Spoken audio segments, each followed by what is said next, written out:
Hello everyone, welcome to Biogenesis. In the previous class আমরা cell cycle এবং তার বিভিন্ন স্টেজগুলো সম্পর্কে পড়েছিলাম যে এভরি স্টেজে কী কী ইভেন্ট হয় এবং প্রত্যেকটা ইভেন্ট হবার পরে সেই সেলটা তার পরবর্তী নেক্সট ফেজে এন্টার করছে এবং তারপরে নেক্সট ফেজে এন্টার করে অ্যাট লাস্ট সেই সেল ডিভিশনের দিকে এগোচ্ছে। এবার এই যে G1 থেকে এস থেকে G2 এবং ফাইনালি G2 থেকে সে এম ফেজে যাচ্ছে, তার জন্য কিছু চেক পয়েন্ট এখানে কাজ করে। কি চেক পয়েন্ট? চেক পয়েন্ট হলো এমন একটা জিনিস যেটা এই যে প্রত্যেকটা স্টেজে যে ইভেন্টগুলো হচ্ছে সেই ইভেন্টগুলো সঠিকভাবে হচ্ছে কিনা সেটাকে চেক করবে। সো আমরা বলতে পারি যে সেল সাইকেল চেক পয়েন্টস আর actually control mechanisms in cell cycle. এই কন্ট্রোল মেকানিজম এমন একটা কন্ট্রোল মেকানিজম যারা প্রত্যেকটা স্টেজের ইভেন্টগুলোকে ভালোভাবে প্রপারলি চেক করবে এবং কোয়ালিটিটাকে ঠিকঠাক আছে কি না, প্রত্যেকটা স্টেজের কোয়ালিটিটা মেনটেন আছে কি না সেই কন্ট্রোল পয়েন্ট হিসাবে কাজ করে সেল সাইকেলে। এবং সমস্ত কন্ডিশনসগুলো সেলের অ্যাসেস করবে যে এই কন্ডিশনসগুলো কেমন আছে, ঠিকঠাক হয়েছে কি না, যাতে করে সেলটা সঠিকভাবে সমস্ত ইভেন্ট কমপ্লিট করে সে তার নেক্সট ফেজে যেতে পারে। Important function of many checkpoint is actually to assess DNA damage. কারণ G1 ফেজটা কমপ্লিট হবার পরেই সেলটা কি করে, এস ফেজে এন্টার করে। এস ফেজে এন্টার করে সেই সেলটা কি করবে, তার মধ্যে যে ডিএনএটা আছে সেই ডিএনএ থেকে আরেকটা নতুন DNA by replication process formation করবে। এই যে রেপ্লিকেশন প্রসেসের মাধ্যমে সে নতুন ডিএনএ ফরমেশন করছে, তো তার আগে যে ডিএনএটা সেই সেলটার মধ্যে প্রেজেন্ট ছিল সেই ডিএনএটার কোনো ড্যামেজ নেই তো, বা সেই ডিএনএটার যদি ড্যামেজ থেকে থাকে তাহলে সেটাকে ভালোভাবে চেক করে তার রিপেয়ার করা, সে প্রত্যেকটা জিনিস অ্যাকচুয়ালি চেক করা, মানে মেইন ফাংশন হলো সেল সাইকেল চেক পয়েন্টসের actually to assess the DNA damage. কারণ নতুন সেল তৈরি করে সেলের সমস্ত কার্যাবলী কিন্তু এই ডিএনএর মাধ্যমেই সম্পন্ন হয়, সেই কারণে ডিএনএ ড্যামেজটা অ্যাসেস করা ইজ মোস্টলি ইম্পর্ট্যান্ট। এই যে ডিএনএ ড্যামেজটা অ্যাসেস করবে সেটা কিছু বাই সেন্সর মেকানিজমস, এই সেন্সর মেকানিজমসের মাধ্যমে ডিটেক্ট করা হয়। মানে এই মেকানিজমগুলো সেন্স করে ডিএনএ ড্যামেজ থাকলে, দেন কি করে, যদি ড্যামেজটা দেখা যায় যে ড্যামেজ আছে, then some signal mechanisms they use to either stall the cell cycle until repairs are made, or if repairs can't be made, the cell is targeted for apoptosis.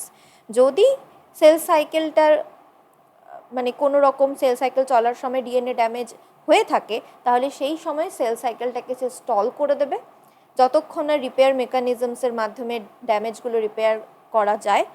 এবার যদি এমন কন্ডিশন হয়ে যায় সেই রিপেয়ারটা আর পসিবলই নয়, কোনোভাবেই পসিবল না, তখন কিছুই করার নেই, তখন সেলটাকে অ্যাপোপ্টোসিস প্রসেসের মাধ্যমে ডেস্ট্রয় করে দিতেই হবে। নতুবা সেই সেল থেকে যে সেল প্রোডাকশন হবে সমস্ত কিছুই কিন্তু অ্যাবনর্মাল সেল হবে এবং সেটা পরবর্তীকালে একটা যে কোনো প্রকারের ডিজিজ, ক্যান্সারও সৃষ্টি করতে পারে।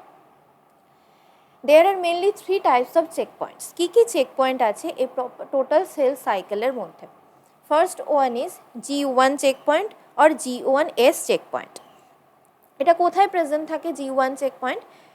It actually occurs near the end of G1 phase before the cell commits to DNA replication in the S phase.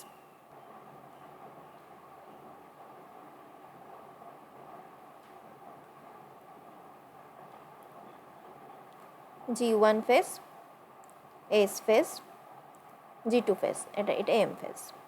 এই যে G1, S and G2, G1 চেকপয়েন্টটা present থাকে ঠিক এখানে, G1 or S checkpoint near the end of G1 phase, এবং DNA replication S ফেজে শুরু হবে ঠিক তার আগে।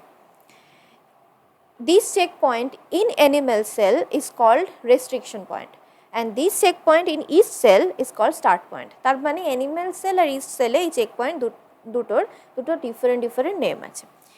এবার এই চেকপয়েন্ট কি অ্যাসেস করে বা কি চেক করে যখন সেলটা G1 কমপ্লিট করে এস ফেজের দিকে এগোচ্ছে? ফার্স্টে যেটা চেক করবে সেটা হলো সেলটা প্রপার সাইজে এসেছে কিনা। সার্টেন সাইজ যেটা দরকার এস ফেজে গিয়ে ডিএনএ রেপ্লিকেশন করবার জন্য। মানে সেলটা যদি ঠিকঠাকভাবে সাইজে না আসে তাহলে সেই সেলের মধ্যে কি দরকার ডিএনএ রেপ্লিকেশনের জন্য এনাফ রিসোর্স প্রয়োজন আছে, সেলুলার কম্পোনেন্টস আছে, মানে বিভিন্ন রকমের ইম্পর্টেন্ট প্রোটিনস দরকার। সেই সমস্তগুলো G1 ফেজটা কমপ্লিট করার পর সেই সেলটার মধ্যে প্রপার ওয়েতে প্রেজেন্ট আছে কিনা, যাতে এস ফেজে এন্টার করেই সেলটা ডিএনএ রেপ্লিকেশন স্টার্ট করতে পারে। নেক্সট হলো availability of nutrients such as amino acids, nucleotides and energy resources, তার মানে এটিপি। এই যে নিউট্রিয়েন্টসগুলো বলা হলো, amino acids, nucleotides and ATP, এই সমস্ত নিউট্রিয়েন্টসগুলো সাফিসিয়েন্টলি আছে কিনা, প্রেজেন্ট আছে কিনা, because they are important to fuel the metabolic processes that is involve in DNA synthesis. DNA synthesis হবার জন্য ডিফারেন্ট টাইপের প্রোটিন এনজাইম দরকার। সেই সমস্ত প্রোটিন এনজাইমগুলো যদি ঠিকঠাক না থাকে তাহলে ডিএনএ রেপ্লিকেশনও ঠিকভাবে হবে না। কারণ আমরা একটু আগেই পড়লাম যে এই চেক পয়েন্টারগুলোর মেইন ফাংশনই প্রত্যেকটা চেক পয়েন্টের যে ডিএনএ ড্যামেজটাকে অ্যাসেস করা, ডিএনএ রেপ্লিকেশনকে সঠিকভাবে দেখা। তো সেই কারণে এই নিউট্রিয়েন্টসের অ্যাভেলেবিলিটি কেমন আছে, সাফিসিয়েন্ট আছে কিনা নিউট্রিয়েন্টগুলো, যাতে ডিএনএ সিনথেসিস প্রসেসটা ঠিকভাবে হতে পারে, সেটা এই G1 চেক পয়েন্টটা অ্যাসেস করবে। নেক্সট হলো checks for any DNA damage. If damage is detected, then different repair mechanisms are there for repairing the damaged DNA before entering into the S phase. যখন G1 থেকে S ফেজে সেলটা enter করবে তার আগে সেলের মধ্যে কোনো ড্যামেজ আছে কিনা সেটা চেক করবে, যদি ড্যামেজ থাকে তাহলে সেটাকে রিপেয়ার করবে, দেন তারপরে সেলটাকে S ফেজের দিকে এন্টার করতে দেবে। এবার যদি কোনোভাবে ড্যামেজ রিপেয়ার না হয়, একটু আগেই আমরা দেখলাম দুটো প্রসেস হতে পারে। একটা হলো আইদার সেলটা অ্যাপোপ্টোসিস করে দেবে, নিজেকে দিয়ে ডিস্ট্রয় করে দেবে, কারণ আর কোনো পসিবিলিটিই নেই তার ডিএনএকে ড্যামেজ থেকে ইমপ্রুভ করার, এবং সেই ড্যামেজ ডিএনএ থেকে নতুন সেল প্রোডাকশন করা সঠিক হবে না। আর সেকেন্ড কি করতে পারে, এন্টার G0 স্টেট, কারণ G0 স্টেট আমরা আগের দিনই পড়েছি কি G0 স্টেট এবং কিভাবে হয়ে থাকে। তো G0 স্টেটে এন্টার করে পুরোপুরিভাবে সেটা ওখানে রয়ে যাবে, বাট বিভিন্ন মেটাবলিক অ্যাক্টিভিটি হবে, কিন্তু কখনোই সেই সেলটা ডিভিশনের দিকে এগোবে না। Next is G2 or M check point. এই G2 বা M চেক পয়েন্টে এবার কী কী হয়, G2 বা M চেক পয়েন্ট কোথায় থাকবে, ঠিক এইখানে G2টা কমপ্লিট হচ্ছে এবং তারপরে M এন্টার করে এখানে G2 check or M check point present আছে। G2 or M checkpoint is located at the end of G2 phase.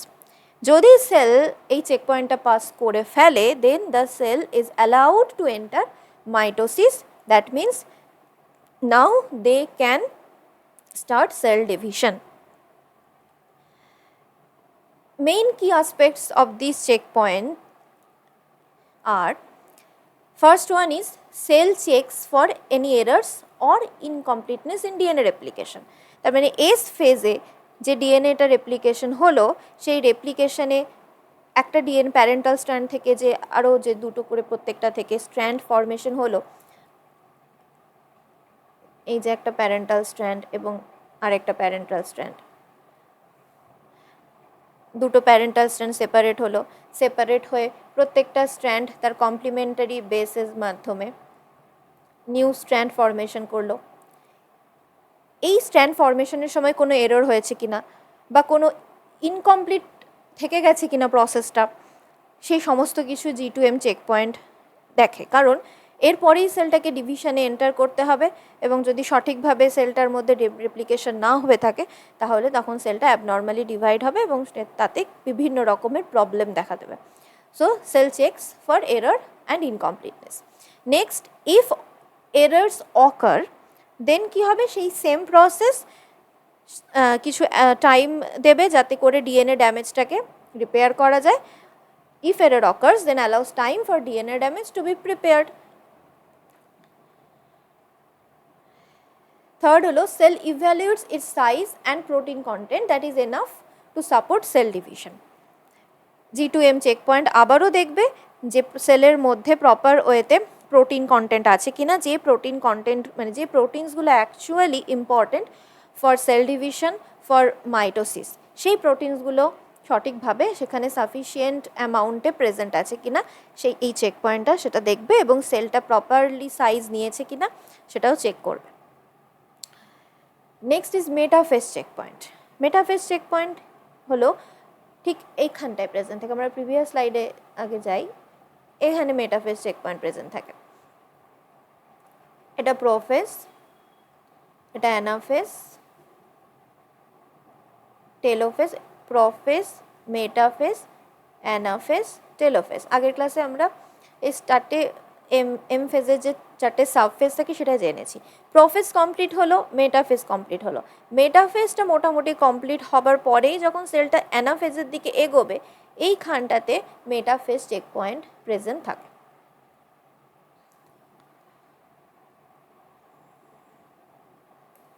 Okay. What is metaphase checkpoint? This checkpoint is also known as mitotic spindle checkpoint during metaphase. কারণ all the chromosomes have aligned at the mitotic plate. এই চেকপয়েন্টে সমস্ত ক্রোমোজোমগুলোই তো mitotic প্লেটে proper ওয়েতে একদম alignment লক্ষ্য করা যায়। একটা সেল যখন প্রোফেজ কমপ্লিট করে এগোচ্ছে তখন স্পিন্ডেল ফাইবার ফর্মেশন করেছে।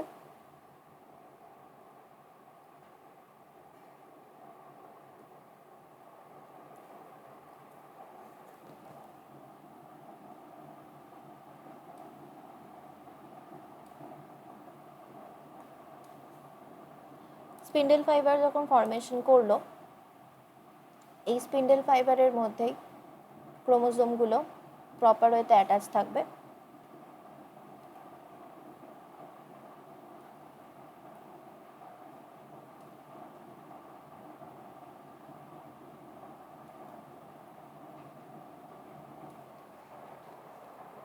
ইকুয়াটোরিয়াল প্লেন বা যেটাকে মেটাফেজ প্লেট বলা হয়, সেই মেটাফেজ প্লেটে ক্রোমোজোমসগুলো অ্যালাইনমেন্ট লক্ষ্য করা যায়। মেটাফেজ প্লেটে কখন দেখা যায়? মেটাফেজ দশাতে। তো এই চেক পয়েন্টটা এখানেই কাজ করে। কি করে? First one is it checks weather all the chromosomes R correctly aligned, সঠিকভাবে অ্যালাইনমেন্ট আছে কিনা, ওপরে নিচে বা সাইডে এরকমভাবে হ্যাপাজেটলি ডিস্ট্রিবিউশন হয়নি তো সেটা দেখে, যাতে ইভেনলি ডিস্ট্রিবিউটেড হতে পারে। যখন ক্রোমোজোমটা এই মেটাফেজ কমপ্লিট করেই অ্যানাফেজে যখন ঢুকবে তখন ইভেনলি ডিস্ট্রিবিউশন হতে পারে ক্রোমোজোমের, সেগ্রিগেশনটা দুটো পোলের দিকে সঠিকভাবে হয়। সো এটা চেক করবে মেটাফেজ চেকপয়েন্ট যে all the chromosomes are correctly aligned and evenly distributed across the metaphase plate. Next is very much important point for this checkpoint is proper attachment of spindle fibers to the kinetochores. Kinetochores কি? Kinetochores হলো এই যে ক্রোমোজোমসের যে chromatid দুটো আছে, এটা তো আমরা জানি যে মেটাফেজ কমপ্লিট হয়ে যখন অ্যানাফেজে এন্টার করে তখন এই ক্রোমাটিডগুলো, দুটো ক্রোমাটিড, আমি যদি দুটো আলাদা শেড দিয়ে বলি তাহলে ক্রোমাটিড দুটো আলাদা হয়ে যায়। তো সেই ক্ষেত্রে সেন্ট্রোমিয়ারের এখানে ডিস্ক শেপেড স্ট্রাকচার দেখতে পাই, যেটাকে বলা হয় কাইনেটোকর।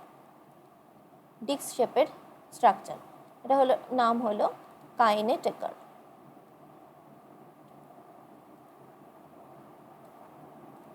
কাইনেটোকরের ফাংশন কি?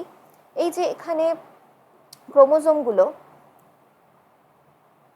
স্পিন্ডেল ফাইবারের সাথে যে অ্যাটাচ হয়ে আছে, এই কাইনেটোকরই অ্যাকচুয়ালি হেল্প করে ক্রোমোজোমের সেন্ট্রোমিয়ার রিজিয়নকে স্পিন্ডেল ফাইবারের সাথে অ্যাটাচ করে রাখতে। এই প্রপার অ্যাটাচমেন্ট যদি কাইনেটোকরের সাথে স্পিন্ডেল ফাইবারের না থাকে তাহলে কিন্তু মেটাফেজ থেকে অ্যানাফেজে এন্টার করবার পর যখন ক্রোমোজোমের ক্রোমাটিডগুলোর সেগ্রিগেশন হবে, আলাদা হয়ে দুটো পোলের দিকে যখন চলে যাবে, তখন কিন্তু দেখা যাবে যে কিছু ক্ষেত্রে ক্রোমাটিড আলাদা হলো না, টোটাল পুরো ক্রোমোজোম একটা দিকে একটা পোলে চলে গেল, কোনো ক্ষেত্রে আলাদা হয়ে ইভেনলি ডিস্ট্রিবিউশন হলো। তার ফলে কি হবে দুটো যে সেল তৈরি হচ্ছে, দুটো সেলে সমান সমান ক্রোমোজোম পাওয়া যাবে না, তখন একটা অ্যাবনর্মালিটি সৃষ্টি হবে। তো এই ঘটনাটা যাতে না হয় সেটাকে চেক করবে এই মেটাফেজ চেক পয়েন্ট, যে proper attachment of spindle fibres to kinetochores আছে কিনা। And if the attachment is not correctly occurred, then arrest the cell cycle process in this phase. মেটাফেজে সেল সাইকেলকে অ্যারেস্ট করে দেবে যতক্ষণ না all kinetochores are attached properly to the spindle fibers. বোঝা গেল? এরপরে লাস্ট কি চেক করবে, সমস্ত কাজ হয়ে যাবার পরে এবার ওভারঅল সব assembly and stability of the mitotic spindle monitor করবে। That is actually very much important for accurate chromosome segregation. Metaphase complete হওয়ার পর যখন অ্যানাফেজে এন্টার করছে সেলটা, তখন ক্রোমোজোম সেগ্রিগেশন অ্যাপ্রোপ্রিয়েটলি হবে কি না, যাতে এইটাই চেক করবে, যাতে প্রপার ওয়েতে হয়, অ্যাকুরেটলি হয় ক্রোমোজোম সেগ্রিগেশনটা। সেই জন্য সমস্ত যা যা যা চেক করলো সেইগুলোকে ওভারঅলি অ্যাসেম্বলি ঠিক আছে কি না, স্টেবিলিটিটা আছে কি না মাইটোটিক স্পিন্ডলের, সেগুলো চেক করে ফাইনালি সেলটাকে মেটাফেজ থেকে অ্যানাফেজের দিকে এগোতে হেল্প করবে। তো এই হলো তিনটে চেক পয়েন্ট, যার মাধ্যমে সেলটা তার অল ওভার সেল সাইকেলের প্রত্যেকটা স্টেজের ইভেন্টগুলোকে চেক করে সেলকে একটা স্টেজ থেকে একটা ফেজ থেকে আরেকটা ফেজে এন্টার করাবে এবং ফাইনালি সেল ডিভিশনের দিকে নিয়ে যাবে। আচ্ছা, এই সমস্ত যে তিনটে চেক পয়েন্ট সম্পর্কে আমি বললাম, এই তিনটে চেক পয়েন্টকে কিছু রেগুলেটরি প্রোটিনস আছে, mainly two types of regulatory proteins are there. One is cyclin and another one is CDKs, cyclin dependent kinases. এই cyclins and cyclin dependent kinases এই দুটো রেগুলেটরি প্রোটিনস এই প্রত্যেকটা check point as well as প্রত্যেকটা ফেজে কাজ করবে এবং রেগুলেট করবে সেলটাকে, যাতে করে সে প্রত্যেকটা ফেজ থেকে নেক্সট ফেজে এগিয়ে সেল ডিভিশনের দিকে যেতে পারে। এই সাইক্লিন আর সিডিকে বা এই রেগুলেটরি প্রোটিন সম্পর্কে আমরা নেক্সট ক্লাসে পড়ব, যে কীভাবে এই সেল সাইকেলটাকে রেগুলেট করছে তারা। ওকে, দ্যাটস অল ফর টুডে। তোমরা এই চেক পয়েন্ট সম্পর্কে ভালো করে দেখবে এবং যদি আগের প্রিভিয়াস ক্লাস না দেখে থাকো তাহলে প্রিভিয়াস ক্লাসটা দেখে নেবে যে সেল সাইকেলটা কীভাবে হয়েছে। ওকে।